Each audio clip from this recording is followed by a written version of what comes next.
ഇസ്രായേലിലെ സാധാരണ ജനങ്ങൾ മാത്രമല്ല, സൈന്യവും ഭീതിയിലാണ്. അനന്തമായി നീളുന്ന സംഘർഷം സൈനികരുടെ സമാധാന ജീവിതം നഷ്ടപ്പെടുത്തിയിരിക്കുന്നു. ഗസയിലും ലെബനനിലും, എന്തിന് ഇസ്രായേലിനുള്ളിൽ പോലും സൈന്യം അരക്ഷിതരാണെന്നാണ് പുറത്തുവരുന്ന റിപ്പോർട്ടുകൾ. നിലവിൽ സൈനികരെ ലക്ഷ്യമിട്ടാണ് ഇറാനും ഹിസ്ബുള്ളയും ഹൂതികളും ഹമാസുമെല്ലാം ആക്രമണം നടത്തുന്നത്. ഇറാന്റെ പിന്തുണയുള്ള ഈ സായുധ ഗ്രൂപ്പുകൾ ഇസ്രായേൽ സൈന്യത്തെ വളഞ്ഞിട്ട് ആക്രമിക്കുകയാണ്. ഇറാന്റെ പിന്തുണയുള്ള ഹമാസിന്റെ സായുധ ഗ്രൂപ്പായ അൽ ഖാസം ബ്രിഗേഡ് കഴിഞ്ഞ ദിവസം ഒരു വീഡിയോ പുറത്തുവിട്ടിരുന്നു. ഇസ്രായേൽ സൈന്യത്തെ ലക്ഷ്യമിട്ട് ആക്രമിക്കുന്ന ദൃശ്യമാണ് പുറത്തുവിട്ടത്. ജബാലിയയിൽ നടത്തിയ ആക്രമണത്തിന്റെ ദൃശ്യമാണിതെന്നാണ് ദൃശ്യം പുറത്തുവിട്ടുകൊണ്ട് അൽ ഖാസം ബ്രിഗേഡ് കുറിച്ചത്. അതിനിടെ ഇസ്രായേലിൽ അസാധാരണമായൊരു പ്രതിഷേധം അരങ്ങേറുകയാണ്. ഇസ്രായേലിലെ തീവ്ര ഓർത്തഡോക്സ് ജൂത വിഭാഗമായ ഹരേദികളാണ് പ്രതിഷേധിക്കുന്നത്. നിർബന്ധിത സൈനിക സേവനത്തിന് നിയോഗിക്കുന്നതിനെതിരെയാണ് പ്രതിഷേധം.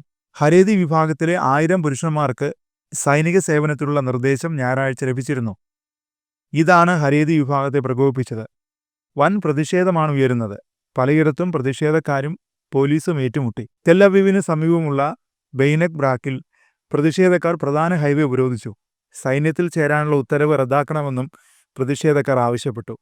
ഈ ഉത്തരവ് തോറയെയും ജൂതമതത്തെയും നശിപ്പിക്കുന്നതാണ്. ഇതിനെ ശക്തമായി എതിർക്കുമെന്നും പ്രതിഷേധക്കാർ വ്യക്തമാക്കി. പുറത്താക്കപ്പെട്ട പ്രതിരോധ മന്ത്രി യോവ് ഗാലന്റാണ് 7000 ഹരേദി ജൂതന്മാരെ സൈനിക സേവനത്തിന് നിർബന്ധിച്ചുകൊണ്ടുള്ള ഉത്തരവിറക്കിയത്. ഇതിൽ 1000 പേർക്കാണ് കഴിഞ്ഞ ദിവസം നിർദ്ദേശം നൽകിയത്. പുതുതായി ചുമതലയേറ്റ പ്രതിരോധ മന്ത്രി ഇസ്രായേൽ കാറ്റ്സ് ഇത് റദ്ദാക്കിയിട്ടില്ല.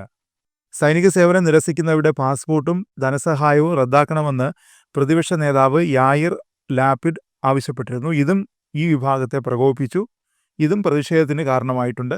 കഴിഞ്ഞ ജൂണിലാണ് ഹരേദി ജൂതന്മാരെയും നിർബന്ധിത സൈനിക വിഭാഗത്തിൽ ഉൾപ്പെടുത്തണമെന്ന വിധി സുപ്രീം കോടതിയിൽ നിന്നുണ്ടായത്.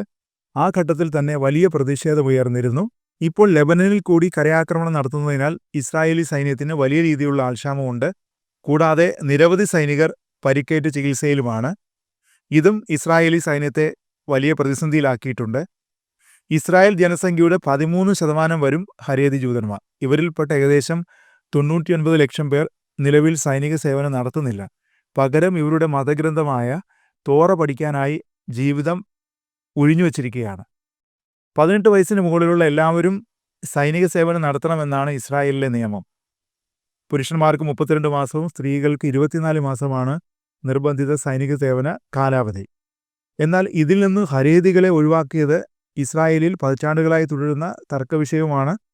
ഗസ യുദ്ധത്തോടെ ഈ തർക്കം അതിരൂക്ഷമായി.